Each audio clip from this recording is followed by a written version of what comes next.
YouTube is the new TV. Over 1 billion hours of YouTube content is watched per day on the big screen. YouTube's bigger than Netflix, Amazon Prime, Hulu, HBO Max, whatever streaming platform you can think of, YouTube's bigger. YouTube literally trumps all. So if over 1 billion hours of YouTube content is consumed per day on the TV, imagine how much is consumed per day off of cell phones, tablets, and laptops. YouTube trumps all, and there's no better time than to take your YouTube channel seriously than right now. I'm somebody who built a social media audience to over 100,000 followers, quit it to build a YouTube channel up from complete scratch because I realized that you don't need to have the biggest audience in order to properly monetize a YouTube channel. You just need to have the right audience, just like all them that you see on the screen right now. So if you really want to build your income, impact, and influence online, then I highly recommend that you don't start a YouTube channel unless you do this first.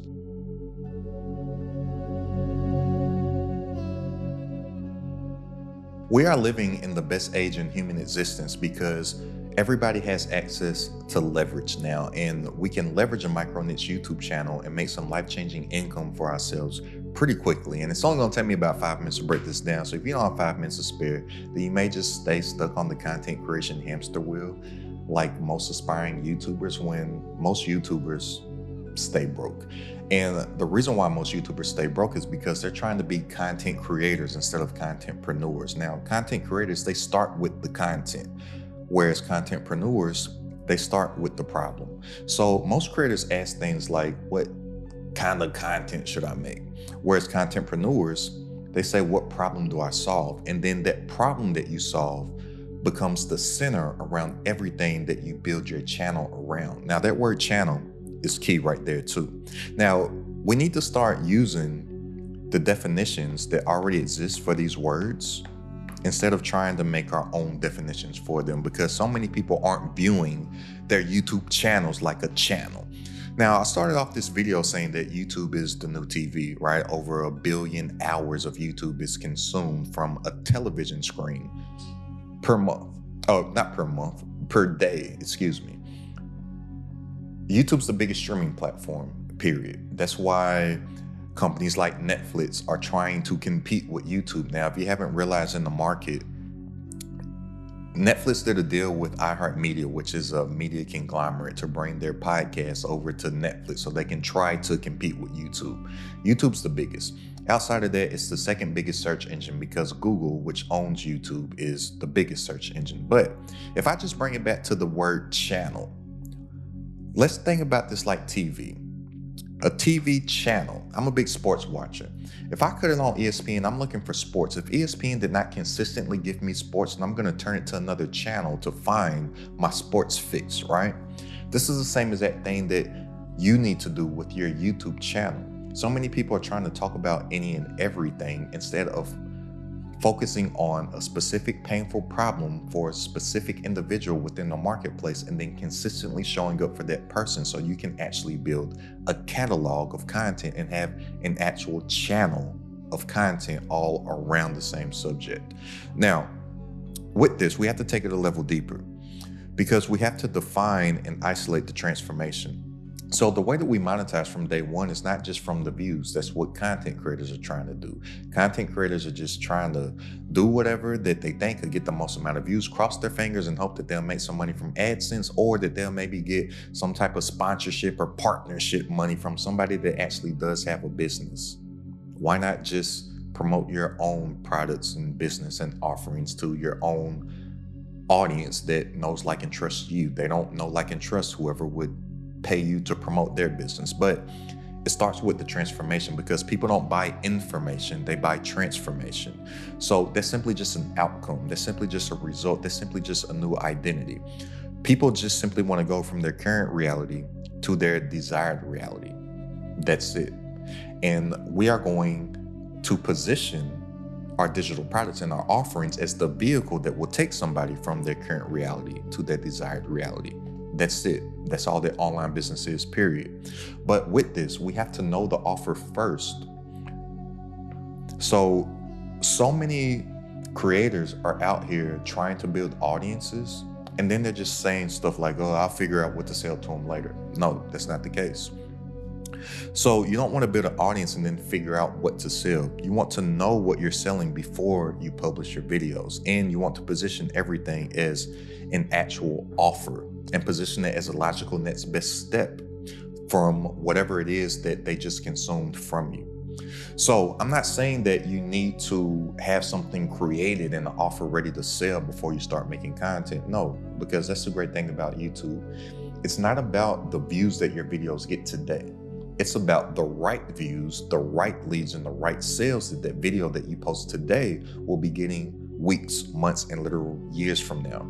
On a month-to-month basis, the best performing videos on my channel are videos that I posted months ago, a year ago, and 2 years ago, because I just started doing what I'm doing on YouTube about 2 years ago, right? So the videos that I post today are going to be performing for me weeks, months, a year, and years from now, just like the videos that I did years from now are performing for me well today, right? But whenever somebody does discover you, whenever that time comes, you want to be thinking of that person now and make your content for them in the future now. It's kind of like time traveling in a sense. But what really makes this a lot easier, and what will make this easier for you, and what really made this easier for me, is that I simply just create from my former self, and that's it. If you are able to do this, not only in your product creation, but in your content creation, make stuff for your past self, this stuff gets a lot easy, or a lot easier. I call this your avatar. Now, with your avatar, I'm not sitting here and talking about some monk kid with a blue arrow in the middle of his forehead that knows how to master all the elements of earth, water, air, and fire, and can bend them, or some 12 feet tall creatures with tails that connect into the earth to become one. Your avatar is your target customer. Hint, I did not say customers. This is not plural, this is customer, individual.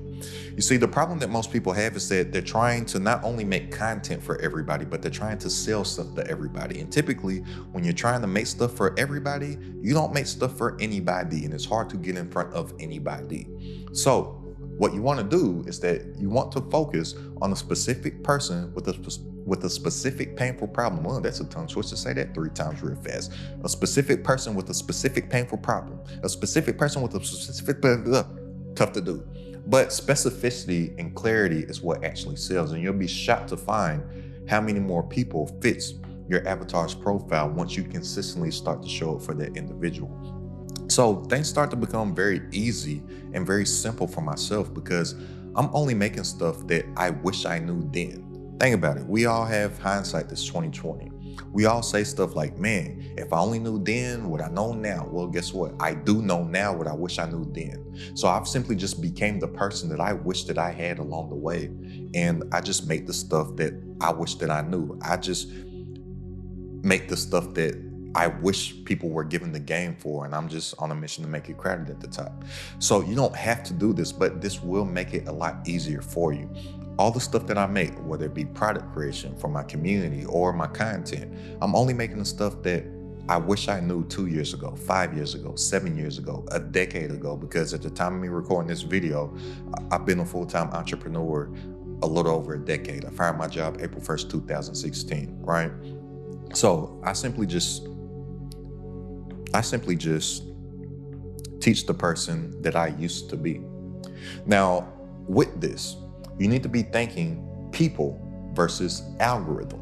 So anytime the word algorithm comes into your brain, crumble that up, throw that thought away, because the algorithm, it simply just follows the audience, and the audience is simply just people. So when your videos have the same problem that you solve, you're solving that and showing up consistently, repeatedly. It starts to know who to place your content in front of, and you start to get this flywheel effect that kicks in. If you're not familiar with the flywheel, it takes some initial energy and time to get going. But the energy and the inertia from your past work, it starts to compound and work on itself. And then your flywheel starts to spin faster and faster and faster and get bigger and bigger and bigger. And you start to get this delicious cinnamon roll effect happening with your business. So with this, your flywheel, you're only focusing on your avatar and that's it. And then you only make your content for that specific person with that specific painful problem. So then the algorithm starts to categorize your content because it knows who to place your content in front of, which then it uses its organic traffic sources, which will be the home screen, which will be search results, which will be external traffic from Google and external traffic from people sharing your stuff and external traffic, believe it or not, from AI. People have told me that I've shown up in AI results when they're looking for information that'll put you in front of more people that fit your avatar's profile. You see, so many people want to grow on YouTube, but they don't even know the foundation and the origins of how YouTube started and what it started as. YouTube started as a dating site. So think about this. YouTube started off as a dating site. And what does a dating site do? A dating site simply has a pool of people over here, and then a pool of people over here. And then they want to find common interests of those people so those people can match and they can find love. Well, once YouTube started to transition into what we know it for today, the basic foundational elements of what it started off as is this dating site. It's still built off of that. So instead of people looking for love now, you have a pool of people over here, and then you have a pool of videos over here. And all YouTube wants to do is match the right person with the right video based off of their interests. And think, YouTube's algorithm has a bank of information on us from our watch history and what we're interested in and what we're watching. That's why I said that everybody's playing on an even playing field right now. The algorithm is interest-based. It doesn't matter how big your audience is. That's why I hate when people say, oh, you got an audience, not realizing that everybody that has an audience once didn't have an audience and everybody starts at zero. But the game now is different than what it was years ago, because years ago, the loudest person on the internet won. Years ago, whoever had the biggest ad budget won because you could pay for attention and be the biggest. That's not the case anymore. Somebody that has 1 million subscribers and somebody that has 576 subscribers all get the same attention and the same space on the home screen. It's just that people that struggle to build audiences, they don't know how to properly position their content for their actual avatar to where it looks interesting to them. That's it. So with this, also with positioning, that's really what it comes down to. Let me cover this real quick. Didn't even think I would go here with this video. But a lot of people's problem is positioning. And a lot of people aren't looking at the numbers that they need to look at. So positioning, the number one thing that matters on YouTube is going to be your click-through rate, which is the percentage of people that actually click your video, and your average view duration, right? So these are the only two things that matter on YouTube. And so many people are just out here thinking that they should make better videos when it doesn't matter how good your video is. It doesn't matter how professionally edited it is. It doesn't matter what value or what information you gave if your avatar isn't interested in it. And start with clicking the video.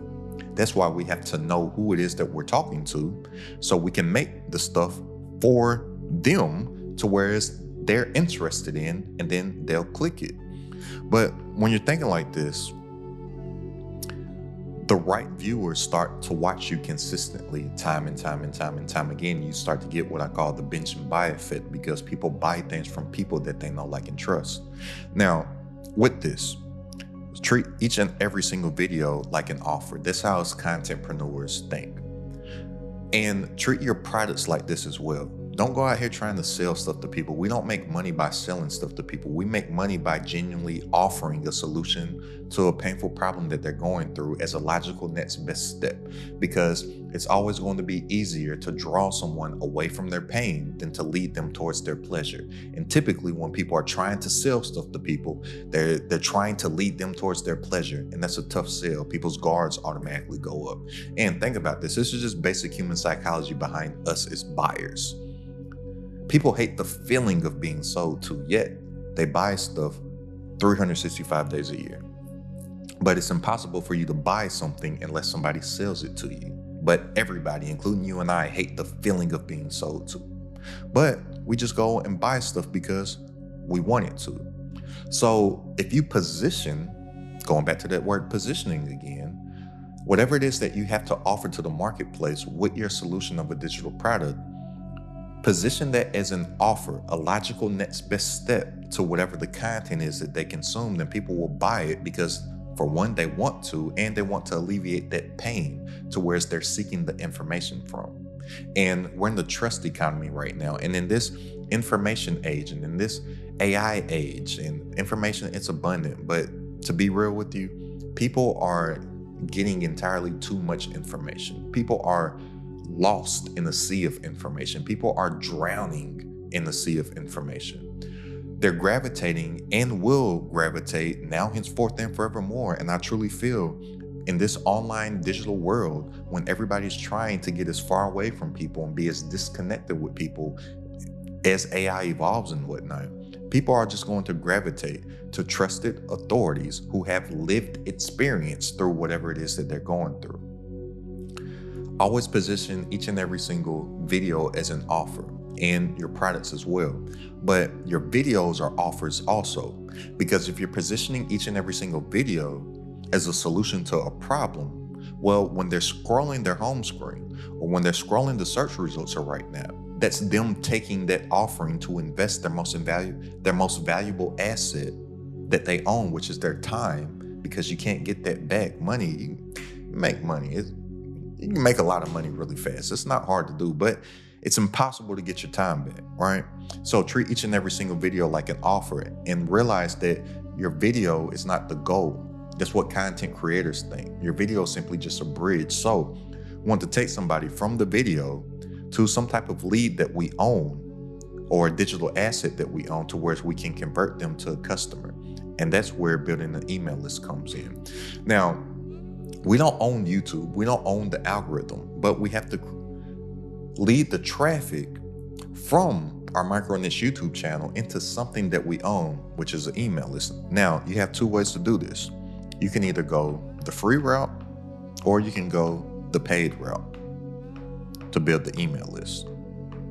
Now, if you're going to go the free route, you're going to give away something for free in exchange for somebody's contact information. But don't lose sight of something of value for free. A lot of people, they're giving away crap for free, and then they're wondering why people aren't converting into paid customers. Well, if they got some crap stuff for you for free, they don't want more crap. I have a rule of thumb. I don't give away anything for free unless I know for a fact that I can make a profit off of it. I want my free stuff to be better than other people's paid stuff. That's a rule of thumb that I have with my YouTube channel also. I want my free YouTube content to be more valuable than other people's paid courses. And people tell me in my comments on a consistent basis that it is, right? Now, I'm not anti-free on building an email list, but it's not my favorite. The reason for this is because the high majority of people that sign up for freebies and whatnot, they're what I call freeple people. Freeple people, they sign up for everybody's free stuff. They sign up for everybody's free lead magnet. They sign up for everybody's free webinar, everybody's free masterclass, everybody's free 2-day, 3-day, 5-day challenge. Free. My preferred way, I much rather build an email list off of a low ticket digital product, to whereas, my email list, it might be smaller, but the value of it is that much more, because it's an email list of 100% buyers versus an email list of all these free people. And sending out emails, it ain't free. So I would much rather have a smaller, more targeted email list of buyers than like a way more multiple of a bunch of free people. But either way that you go, they both do work. It just depends on whatever your strategy is, right? But you have these two routes, and you want to lead these people to something that you actually own, a digital asset, because platforms change, algorithms change, but your audience is a true asset. So whether that's to some type of email list, freebie, a low ticket digital product, a community, whether it's a free community or a paid community, get the traffic off of the platform to something that you own, to where you can have direct communication with your audience and control the communication with that, because we don't control the algorithm. Now, specificity, it equals sales. Again, like I said, when I was talking about the flywheel content, we want to make content for a specific person with a specific problem, but we want to do that with our offers as well, because another part of this flywheel here, which you start to get this crazy compounding effect, is that you have your offer, which that's where we actually monetize from, not off of the views. And then once somebody gets our product, they get their transformation. Remember, people buy transformation, not information. And then this is just basic human psychology. When people receive a transformation, something good of value, they become evangelists. An evangelist is simply just an ambassador, which leads to more people buying your offer. This is just basic human psychology, not just in the online world, but in any aspect of anything that we receive good. Got a guy that mows my grass. I went conversation with my neighbor, was like, yeah, this new guy mowing my grass, he's great. Like, I really feel like if he needed to, he would take like some scissors and get down eye level with the grass and cut it. Like, he really cares about his craft. Guess what? My neighbor uses my grass guy now. I got a good result from him. I became an evangelist, an ambassador for him. Same exact thing when I go to Trader Joe's, right? I get all my snacks from Trader Joe's. I tell my friends about Trader Joe's got good snacks. Guess what? They go to Trader Joe's now, and then they tell their friends. This is just human psychology when we receive something of value, when we receive a result, when we receive a transformation, when we receive a new identity, right? This flywheel goes into effect with this flywheel, which goes into effect with that flywheel. They work together in unison. You get this crazy compounding effect over time, to whereas you have a true digital asset of a micro niche YouTube channel growing over time, with your offer that you have attached to the back end growing over time. It's super powerful. But this happens with you focusing on being specific. Broad content gets broad views. Specificity sells. And with this, focus on the right metrics. So many creators are so caught up in focusing on the wrong metrics that don't count and won't move the needle in their business, instead of focusing on the right KPIs. And KPI stands for key performance indicators. So if I take it back up to here, where I was talking about click-through rate and average view duration, let's say that we're talking from a content perspective. So many people are looking at all these numbers that don't make any sense or won't move anything in their business. Like, literally, this is fresh in my top of mind. About an hour ago, I was checking my YouTube contents. A gentleman, he left me a comment talking about how he had made, over 500 videos, not getting any views, not getting any sales and stuff like that. And I'm like, well, he's up here worried about the sales and views, instead of worrying about or asking and working from the target and reverse engineering. Why aren't you getting the right sales and right views that you want? These numbers on the screen aren't just numbers. It's literally the market, real life people telling us what they do and what they don't want from us. I told him that his main issue was packaging. Packaging is simply just your title and your thumbnail. That is your click-through rate. I can guarantee if you're not getting the viewership that you want on your channel right now, I guarantee you have less than a 5% click-through rate. Guarantee it. You need to work on your packaging, because a byproduct of that, if more people are clicking it, then more people will view it. It doesn't matter how good your video is if nobody clicks it to watch the video. This is the meta on YouTube. Now, if people aren't clicking it, then that's people telling you, the market telling you, your intended audience telling you that you're not making stuff that they want to see, or else they would click it. Now, let's say your click-through rate starts to drop and you're still not getting the viewership that you want. I guarantee you that your average view duration is low. So now you figured out how to package something to where somebody wants to watch it because they clicked it. But if your average view duration is low, well, that means that they're not watching it for an extended period of time. So now that's when you know that you need to work on the video. And then from that, what percentage of people convert into leads? And then from that, what percentage of people convert into actual sales? So now you know what it is that you actually need to work on. But most people aren't tracking anything. They're just sitting here hoping that they can get a dopamine hit, or just playing the slot machines of views and something get a lot of views, that they don't even know the math behind what they need to hit in order to actually hit their target revenue goals. And then they're just changing stuff on their sales page all the time when you don't even know if people are getting on the sales page. You're wasting your time. But if I know for every 1,000 views, I get this many leads, and from that many leads, I get this many sales, well, then I actually know what to work on. Or if I know that from the people watching this, I'm not getting as many leads as I want, well, now I know that I need to tinker something on the lead page or the opt-in page, because something about that is off, because I'm getting traffic to there, but whatever my conversion is, whether it be a lead or a sale, they're not converting at a percentage that I'm shooting for. So now I know I need to work on my sales page, right? These are the key performance indicators that you need to be tracking, not just, oh, I got new subscribers. Oh, I got some views. That's content creator stuff. This is where you make the money from, right? So focus on stuff like retention and CTR, your leads and your sales, not likes and views and subscribers. This stuff doesn't count. This stuff just for vanity metrics. That stuff is just so YouTube can continuously grow a business of aspiring content creators, so they can shoot and hopefully get some type of trophy that shows that you have some subscribers. It's just a little bitty piece of plastic. So they'll make more videos, so people that are willing to pay for ads will pay YouTube to get on those videos. That's all that is. That's not helping you. This helps you.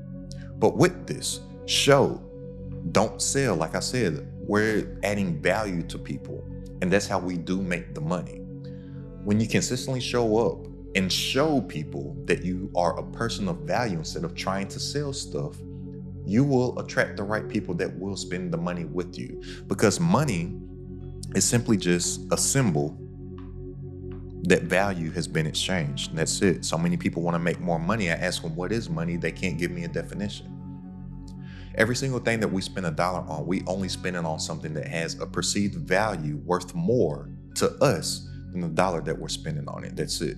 So if you consistently show up and show that you're a person of value, people that are going through the painful problem that you consistently show them that you have obsessed over, coming up with a solution to their problems more than they have, they will spend their money for that perceived value, because it's always going to be easier to draw someone away from their pain than to lead them towards their pleasure. And everybody that's trying to sell stuff is just trying to lead people towards their pleasure. And when you do that, people's guards go up naturally. That's just how we are wired as human beings. But show up consistently. Teach, demonstrate, document, help people solve real problems. And just by nature, by default, people start to ask you, how can I work with you? People ask me literally daily, how can they work with me? Hey, is there a link that I can work with you? Do you do one-on-ones? Can I get a coaching call? How can I join your community? People email me literally daily asking to work for me. Hey, you need an editor, you need a thumbnail designer, you need a funnel builder, website builder. Hey, I build AI agents, you do all this. And they're all asking to work for me for free to prove themselves worthy of working alongside me to help me build my income, impact, and influence online. That's because I consistently show up and show that I'm a person of value more so than just saying, hey, buy my stuff, click the link, buy my stuff, get this thing, hey, buy this, only 4 left, hey, get this, time running out, have a fake countdown clock, fake urgency, buy.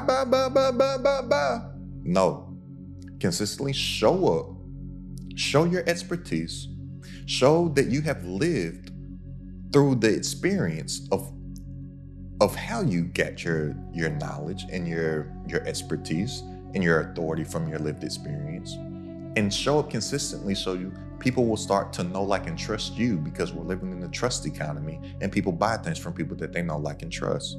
So stop trying to get more views and start solving bigger problems, and the revenue follows the value. Remember, money is simply just a symbol that value has been exchanged. And then you'll finally increase your influence, and a byproduct of that is that you'll have more impact on people. And a microcosm of that is that your income will rise by default. I call it triple I: influence, impact, income. And you'll finally be building a business and moving within your actual purpose and making peaceful profits with something that you're actually passionate about, and it's pretty cool. So if you want to turn a micro niche YouTube channel into a digital product sales system, saving yourself time, energy, and money, go ahead and click the link down in the description and join this Credit at the Top community. I look forward to building with you. But none of this is going to work unless you actually start to build your personal brand in your micro niche YouTube channel. So go ahead and check out this video right here for the 6 ingredients that it takes to not only build your personal brand, but to build a power movement. It's Crowded at the Top.